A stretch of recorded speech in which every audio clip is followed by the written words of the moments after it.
bawang.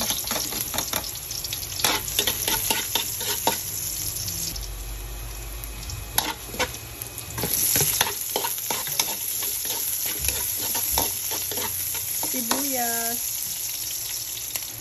Lagay na natin yung meat.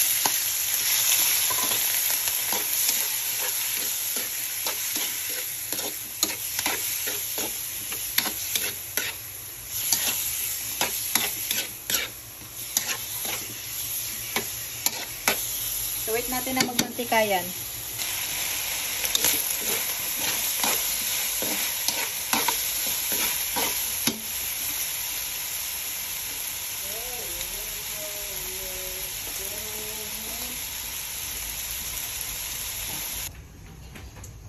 Lagay na natin yung unang gata.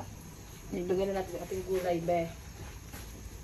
So, ating gulay ay kamansi.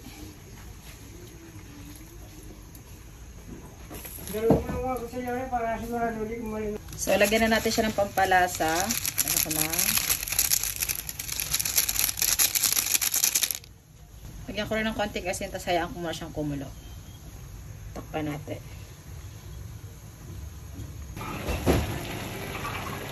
Haluin natin. Haluin muna natin para magpantay yung pagkaluto. Hintayin natin na maubos tong unang gata. Sa saan mo ha? Yung saan mo sibo. Hindi mo nga nagbabayan. Ah, si Benny ko nagbabayan.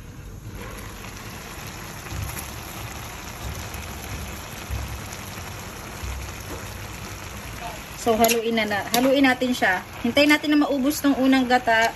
Saka na natin ilalagay ang ating pangalawang gata at ang ating sili. Kasi magtatabi tayo ng gulay na hindi maanghang. Diba?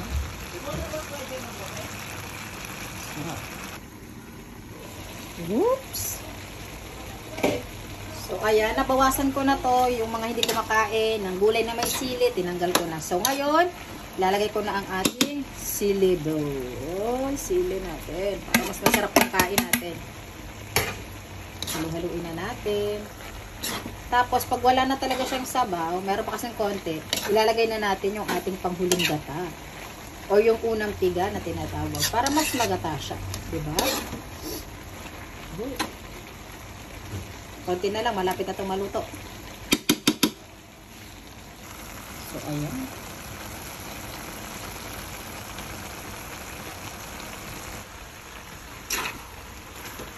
So, ang gulay na ito ay tinatawag dito sa Pampanga na kamansi. Sa aming mga Bicolano, ang tawag dito ay uugog. Sa inyo, anong tawag nito?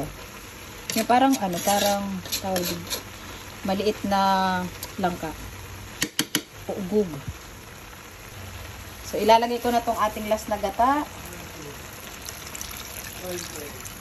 Oh, diba? So, ayan, ihalo na natin. Tapos, hintayin natin na maluto yung gata. Mabawas ng konti. At yan, luto na ang aming ulam for today. Para asarap na naman kumain. Ubos na naman ang kanin. Ayan. Diba?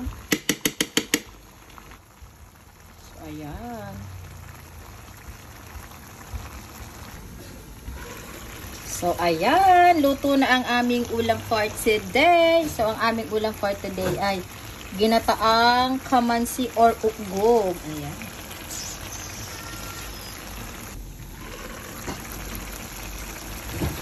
Thank you for watching.